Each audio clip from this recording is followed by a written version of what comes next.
Good afternoon, Malaysia, and welcome to Wednesday's edition of The Brief, midweek, of course. I'm Gerard Ratnam, and in this edition, I'll be speaking to Siobhan.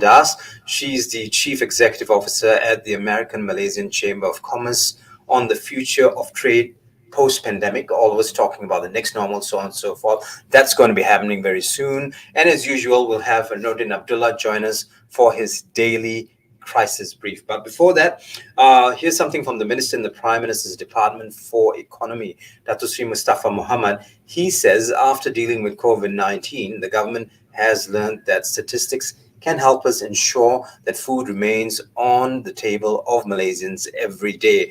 Now, the pandemic has shown that there's a need to compile and disseminate granular and real-time statistics. For example, in providing help to the people, a much more robust data mechanism is needed to track micro, small, and medium enterprises and people living under the poverty line. The pandemic has enhanced the importance of statistics, and people want the latest info on unemployment and inflation on a regular basis. From there, we move into our daily crisis brief with Nordin Abdullah. He joins us from somewhere within the city limits. And of course, we've got lots to talk about. So if we could just bring in Nordin at this point. Nordin,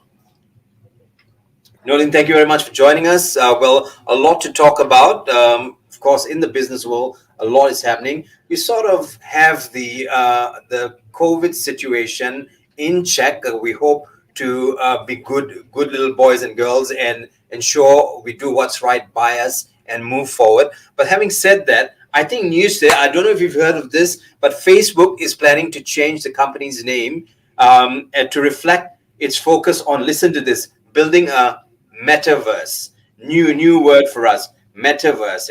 I thought we had Patrick here to teach us new words, but Zuckerberg too. He's like metaverse. So what's all this about? Because this has only been published on The Verge. Nothing's been said. So I'm thinking that because of all the trouble they're facing, all the legal problems they're having now, they need to draw a door in the wall, walk through it, and control the world again. What's your thoughts? But that's just me, okay? I'm cynical. I know. Yeah. It's an interesting idea, because when you look at this company, it has been either at the center of crisis in terms of their own level crisis, but also if you look at many of the election problems that we're seeing around the world, different revolutions that were faced, were created and used around this platform. So definitely this idea of creating a new paradigm, creating a paradigm shift, and creating to this idea of a metaverse. It's something like out of a Marvel novel, and you're waiting for Iron Man to pop into the discussion. Mm-hmm. Yeah. But I think it's an interesting idea as a strategy for crisis management, and you say in technology, if you don't disrupt yourself, someone else is going to disrupt you. So I think they may be doing some meta disruption, not just creating a meta universe. Right, but if you look at what's happening around the world, I think Australia was first to point this out, that these guys are already owning media. Journalists or journalism as we know it has changed, and I think for them to even eke out living is a difficult thing in this day and age. And Australia wants that game to be changed. When they were talking about Google a few months ago, I'm sure you remember that conversation. But what's this mean for Zuckerberg having to do this now? Do you think he's going to grow even bigger than he is right now, simply because America is hot on the heels of this? They want information, they want data, they want to see what's happening because of what's been said about Facebook in the past couple of weeks. Are you following the story? And is there any truth in what governments are saying at this point, or is Facebook just a... Yeah, exactly, Gerard. I think one of the things that the Australian government is doing is they are going after social media companies because they are big media companies. So what they're simply saying is the rules of the media, rules of journalism, rules around fair pay for fair work should apply to these companies as well. So I think part of the argument coming out of Australia is, hey, there's these journalists, they're getting paid for something, they're doing something, they should be remunerated, or there should be a business model for them. So I think that's part of the equation, that Australia is changing policy and will be changing regulations. So Australia and some other countries are obviously setting this trend that will start. Instead of it hitting them face on, I think Facebook is obviously looking to try and shift the game or shift the goalpost before the field is being taken out from underneath them. So I think that, and also big media companies and Panama is not excluded there, also have their content on Facebook. So there's a double-edged sword. There's a lot of work to be done in terms of government relations, not just here in Malaysia, but globally. This will shift the way people communicate and the way people strategize around certain campaigns. So I think this is definitely something that we've got to keep a very close eye on. Right. Another very interesting we talked about over telephone conversation earlier today was investment promotion cycles. And now if we can break that down a little bit more for the everyday you and I, what would this be? Investment promotion cycles. Sounds very exciting. What's this? How do you break it down a little bit more, just so all of us understand what's going on with regards to the business world and moving forward? Yeah. Well, in a sense, investment promotion cycle or a sales cycle, as it were, is the cycle in which and the time that it takes for an investment to be realized. And what we're talking about is FDIs here right now. So Malaysia needs to hit these FDI targets for some of the budget concerns to be realized, and also for business to grow.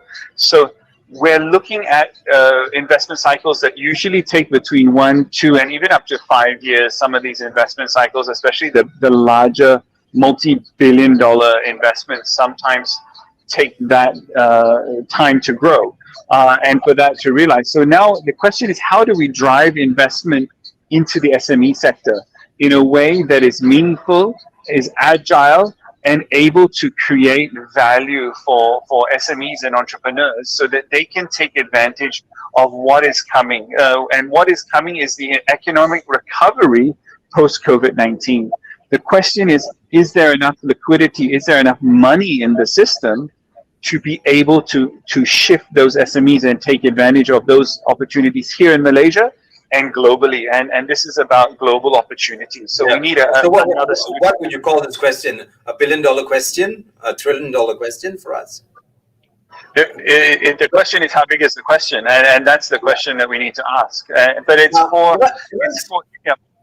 yeah, everyone's talking about equity crowdfunding these days. Now, it seems to be another buzzword in the business world. Of course, everyone wants to try to accumulate as much funds as they can in order to be able to build back better, as Jesse says. And what is equity crowdfunding for? In Malaysia, what's the system like here, and is it gaining any traction within urban parts of Malaysia at least? Yeah, exactly. And I think one of the things that we're seeing is this trend to crowdfund. And that's where you take money from small amounts from retail investors and pump it into a specific investment. So one of those areas that we're seeing crowdfunding being quite useful is in the startup sphere. But also we're seeing it start to merge into other areas of the economy. And we've seen some recent successful equity crowdfunds in the food and agri sector. So that, and what you were talking about earlier, the Minister in the Prime Minister's Department was talking about supply of food to the B40.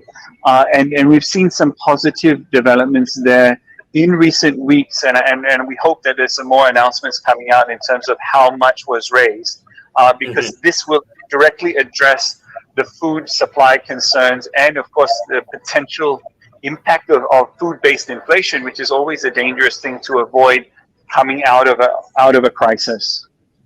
Always a wealth of information, Mr. Norton Abdullah. Thank you very much for joining us. Of course, next week it's a big week for us, the tabling of Budget 2022, and I'm sure. I hope you join us in the studios. Of course, if you're not anchoring the show, at least you'll be on the panel. So hope to see you then. Take care, my friend. I'll see you probably later on this week when we do our roundup at the end of the week. Norton Abdullah there joining us for his daily crisis brief from Kuala Lumpur. Now, according to experts, the COVID situation is not over yet, despite the decreasing number in daily infections and deaths. They also say it's too early to tell if the situation is improving. This is because hospital admissions in several states, which includes the Klang Valley, is apparently still high. Now, according to Professor Dr. G. Jayakumar from Manipal Uni or Manipal Hospital in Klang, the increasing trend in hospitalization rates in several states is still a concern. Now, additionally, the waning vaccine immunity and the Delta variant could contribute to another rise in infections. And this is also a message from virologists within the Klang Valley. Meanwhile, the same message was echoed by Dr. Vinod Balasubramaniam. He says that Malaysians must not let their guard down despite the decrease in cases. Now, the Consumer Association of Penang, better known as CAP, has urged the Health Ministry to conduct tests on all hand sanitizers in the market for excess amounts of methanol and acetaldehyde and make recalls if this is necessary. Now, according to the Malaysian Pharmacist Society president, he says that all hand sanitizers must be registered with the NPRA and the Health Ministry, and this is to ensure that they're still safe for use. There's about 245 different brands out there. Just be careful what you're getting. Apparently, they must be okayed by the CDC, and they must contain at least 60% of alcohol.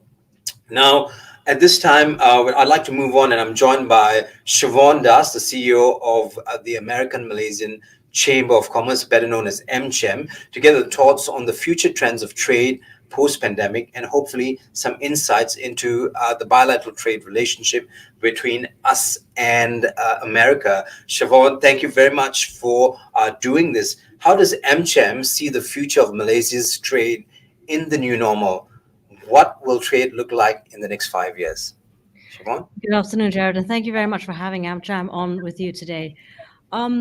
I'd like to kind of approach this in the fact that we see it as a pragmatic optimist. I think there's a lot of opportunity. There are some strong foundations that Malaysia can be building on as a trading nation into this next new normal that we're all calling.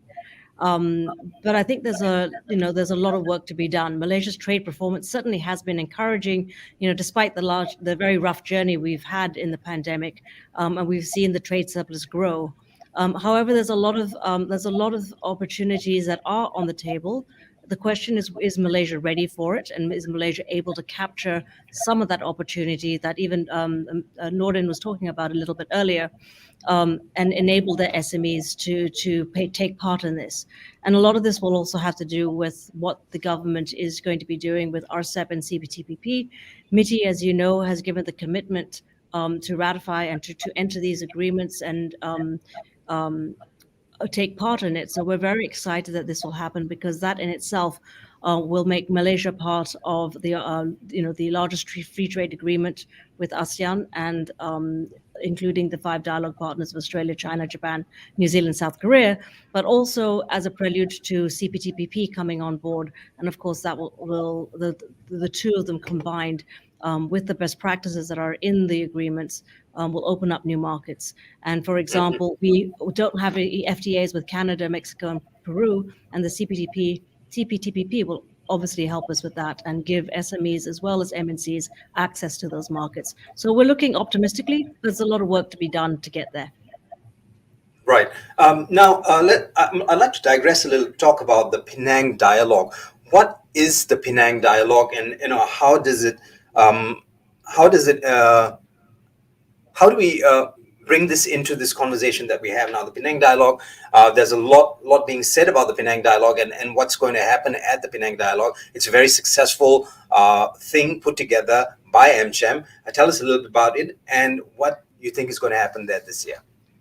Delighted to. Yes, we're very excited at tomorrow's program. The Penang Dialogue is our annual showcase, annual signature program. And traditionally, it brings together our members, mostly from the north, and has been focused on the E&E industry of late. But with COVID, we've all learned to go into a virtual world. And while the dialogue has typically been with the Chief Minister of Penang and the US Ambassador Over the last 5 years, we've grown it to a full-on all-day event. And as I said, for the last 2 years, we're doing it virtually, which means we now have a global audience. So it gives us the opportunity to really reach out and look at Malaysia from a different perspective. Tomorrow's theme is Malaysia's reopening to a rapidly changing world. And we're here to discuss and tackle some of those issues that are impacting Malaysia's re-entree into what is the global supply chain and the global value chain.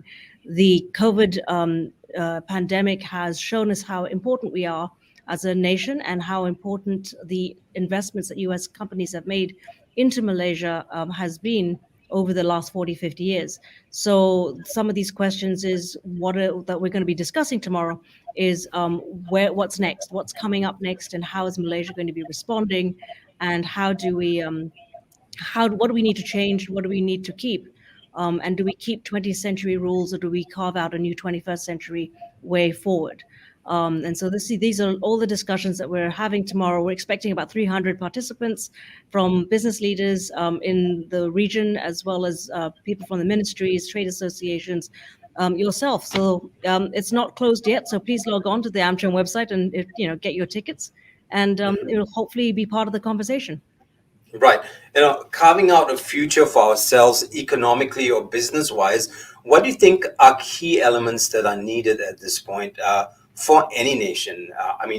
Let's take Southeast Asia, for example. We want to make people interested in coming to do business here. What do we need to work on at this point? Well, sorry, I'm going off script. Yeah. That's okay. I think we first need to recognize, Gerard, that the world has changed, has fundamentally shifted. And we need to recognize and understand how it's shifted for our industries that are here in Malaysia. How has it changed for the business models? And then look at some of those, where do we need it to go? And then look at what we need to grow. So for Malaysia, I think some of the big things that we need to acknowledge is the impact of the work environment, the jobscapes, the capability, recognizing the actual really important capability and capacity our SMEs do have. We are not a third world country. We are actually operating in a first world environment, and many of our SMEs successfully operate at that global level. So we need to recognize those successes, and then how do we bring, as earlier mentioned in your opening, how do we bring the SMEs up through that value chain so that more of them can do the same? And the reason why I say this is important is because the MNCs that are here rely on that ecosystem to be solid, and if we can maintain that the strength of that ecosystem, the investments will flow into Malaysia and continue to flow. And the stronger that we can build that, make sure that ecosystem is intact, the stronger we can be in that trading system. Right. I have about 2 or 3 minutes left. I hope my producer will be kind enough to give me a bit more time. But in your opinion, with the CPTPP, and I don't want to get my ABCs wrong here, CPTPP, prior to that was the TPP, the agreement is mostly with Asian countries. Now, how does it affect trade and, of course, influence and trade relations with America? Of course, we know that America pulled out of it 5 years ago. What's happened since then? And, how is this going to affect business? Well, I think based in Malaysia, we're all hoping that the entree into CPTPP goes forward as planned. And America, the US will, whether it comes in or when it doesn't come in, that really isn't so relevant right now. We hope that they will. But the important thing is that Malaysia's already signed, and it is beneficial for Malaysia and the companies, whether we're American based in Malaysia, to take advantage of those opportunities within the CPTPP, opening up the markets and operating at the standards that what they call this agreement as a gold standard, operating at that level, because by being able to do so, SMEs in Malaysia, the ecosystem in Malaysia can then really operate from a position of strength, whether it be through labor laws, environmental laws, and right now the imperative is we have to be accountable across the world. And so those standards are going to really make a difference to make Malaysia much more competitive. And these are the things that tomorrow's conversation is about. What is going to be impacting us? The the not just the accountability of the ESG world, but also the geopolitics that are involved in Malaysia, and of course the rise of techno-nationalism and how the digital economy is all going to be impacting how Malaysia re-emerges into that world, and with those agreements also in place. So I think Right. that we are coming from a position of strength, but there's a lot of work that we need to get done, and these are the conversations we must be having out in the open today. Siobhan, thank you very much. And all the best with Penang Dialogue tomorrow. We hope to hear from you just after that. Yep. Thank you very much, Gerard. Great pleasure. I just spoke to Siobhan Das, CEO of the American Malaysian Chamber of Commerce, AMCHAM, to get her thoughts on the future trends of trade post-pandemic, and hopefully we hear from her just after the Penang Dialogue right here on The Brief. Moving along, let's take a look at other news pieces. Undi 18. The government wants to give more power to young Malaysians, and this was said by the Prime Minister himself. According to the PM, the government wants to empower the young people of Malaysia, and this is evident in the implementation of Undi 18. The PM shared his views and action plans for the improvement of the Undi 18 initiative with representative of the National Student Consultative Council, or MPPK. This happened yesterday. In the meantime, Entrepreneur Development and Cooperative Minister Tan Sri Noor Omar, he says entrepreneurs and traders who refuse to be vaccinated against COVID-19 will face difficulties in carrying out their business activities. This is because vaccination status is one of the most important criteria or criterion in enabling individuals to enter any physical premise. However, so far, vaccination is not compulsory for entrepreneurs. Now, we move on to Budget 2022. Experts call for improving internet access in schools. Now, the president of the National Union of Teaching Profession in Malaysia, says the education sector should be emphasized in the upcoming Budget 2022. He hopes the government would provide allocations to upgrade the internet systems in schools to facilitate online classes in the post-COVID-19 era. Now, moving along very swiftly, this is what Rina Harun is saying. The Ministry of Women, Family and Community Development, or KWKM, has adopted the food poverty line income, or PGK, limit of 1,169 ringgit for the distribution of aid involving the hardcore poor. Its minister, Dr. Sri Rina Harun, said the limit used to be 980 ringgit before it was increased. Meanwhile, JKM Laka has distributed nearly 94 million ringgit in aid this year. This includes financial assistance for children and senior citizens, allowance for disabled workers, general assistance, and launch grants. Now, moving along very swiftly, here's another Malaysia Boleh moment for you. A Malaysian, listen to this, has been appointed Professor of Urology at the University of Cambridge, the first in this field in the institution's 812-year history. Now, according to university records, Professor Vincent J. Nyanapragasam is the first professor of urology to be appointed by the esteemed university. He's 52 years old, he's from PJ, and his achievements is in the field of inventing a device that could take prostate biopsies for men with suspected prostate cancer more safely. So he's done quite a lot of things, and he's done well in life. In the 812-year history of Cambridge, he's come out on top for us in Malaysia. So that's a Malaysia Boleh moment for you.